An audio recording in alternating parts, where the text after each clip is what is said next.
Nolde. Nolde, menurut kamu cuaca akhir-akhir ini sedikit panas ya?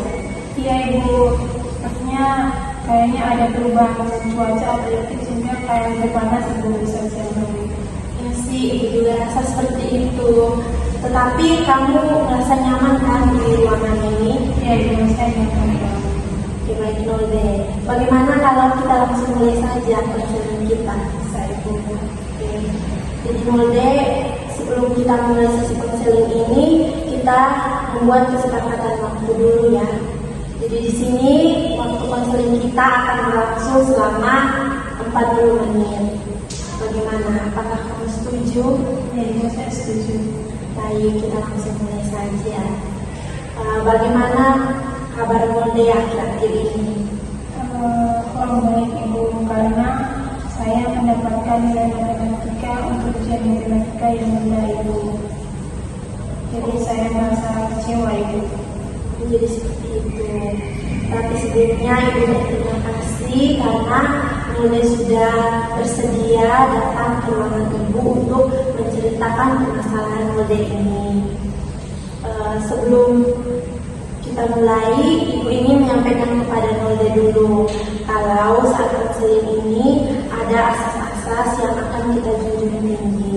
Di mana itu yang pertama ada asas kerahasiaan. Nanti Nolde silakan bercerita saja dan Ibu akan merahasiakan semua hal itu.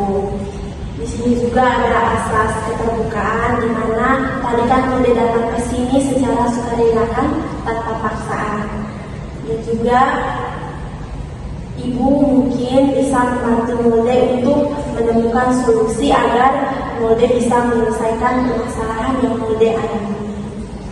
Baik Nolde, coba Nolde ceritakan lebih lanjut apa yang membuat Nolde merasa kecewa dengan hal tersebut. Jadi Ibu, beberapa hari yang lalu kami melaksanakan ujian matematika dan saya hanya mendapat nilai 55. Saya merasa seperti tidak pintar dan gagal Ibu. Oh, jadi permasalahan Nolde kalau Nolde itu merasa kecewa karena nilai Nolde matematika itu tidak maksimal. Sekarang Ibu mau bertanya dulu kepada Nolde. Menurut Nolde, tadi kan Nolde bilang kalau Nolde itu merasa gagal dan tidak pintar karena nilai matematika Nolde rendah. Apakah dengan nilai matematika Nolde itu rendah berarti semua mata pelajaran itu Nolde beranggapan kalau Nolde itu tidak pintar di kelas? Saya pikir seperti itu Ibu, karena kalau saya pintar pasti nilai saya akan bagus. Nah, sekarang Ibu mau bertanya lagi. Kalau begitu di kelas, kalau ada teman-teman yang nilainya rendah, itu juga berarti kalau mereka bodoh? Mungkin tidak Ibu, mungkin saja mereka tidak siap atau kurang memahami materinya. Nah, betul Nolde. Jika seseorang mendapatkan nilai rendah, belum tentu dia itu tidak pintar. Mungkin dia kurang mempersiapkan diri dengan baik, ataupun dia belum mengerti mungkin dengan beberapa materi. Baik, jadi setelah Nolde merasakan dan Nolde berpikir kalau nilai Nolde itu rendah, berarti Nolde tidak pintar, apa yang Nolde lakukan waktu itu dan Nolde rasakan? Saya merasa sedih Ibu. Akhirnya saya malas belajar dan tidak percaya diri, dan juga saya menghindari pelajaran matematika karena takut gagal lagi Ibu. Baik Nolde, pikiran-pikiran Nolde tadi itu yang membuat kalau Nolde itu kehilangan motivasi, merasa sedih, kecewa, bahkan sampai tidak mengikuti pelajaran matematika. Jadi, kalau Ibu tanya menurut Nolde, pikiran-pikiran itu berdasarkan fakta atau hanyalah perasaan kecewa dari dalam diri Nolde? Saya pikir itu hanya perasaan kecewa saya saja Ibu. Baik Nolde, tepat sekali jawaban Nolde. Kalau pikiran-pikiran Nolde tadi itu hanya berdasarkan perasaan Nolde saja, dia tidak berdasarkan fakta. Dan pikiran-pikiran Nolde tadi itu masuk ke dalam pikiran irasional. Bagaimana kalau kita mengubah pikiran irasional Nolde tadi ke pikiran yang rasional? Jadi pikiran rasional itu akan membuat Node supaya dapat berkembang lebih baik dan juga bisa berpikir secara positif.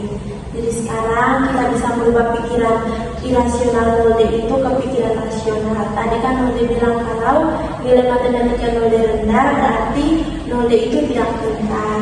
Sekarang kita rubah ke pikiran rasional, yaitu kalau Node berpikir nilai matematika Node itu rendah, maka Node harus bisa mengubahnya dengan cara belajar supaya bisa mendapatkan nilai yang lebih baik lagi. Bagaimana menurut Node? Saya merasa itu lebih realistis, Ibu. Saya menjadi lebih tenang setelah mendengarnya. Ya, baik Node.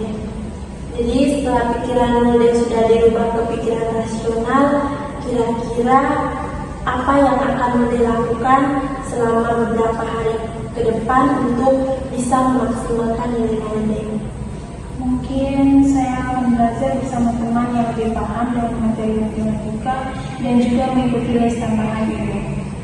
Ya, Node itu sebuah rencana untuk tindakan yang sangat tepat. Ibu sangat menyetujuinya. Saran dari Ibu, mungkin Node bisa membuat jadwal belajar yang teratur supaya Node bisa lebih memfokuskan diri untuk memaksimalkan nilai matematika Node. Bagaimana Node bisa menerima saran dari Ibu? Bisa, Ibu, bisa menerima.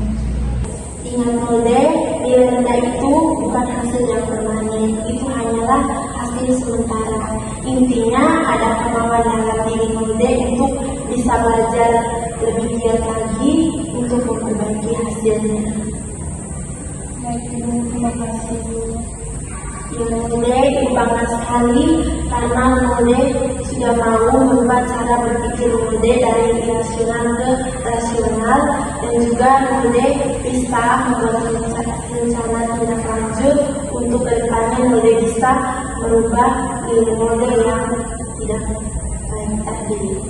Baik Node, sepertinya waktu konseling kita sudah selesai dan kita akan bertemu minggu depan untuk melihat perkembangan Node.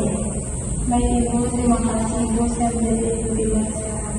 Ya Node, kamu sudah bisa kembali ke kelas. Terima kasih, Ibu. Saya pamit. Permisi Ibu.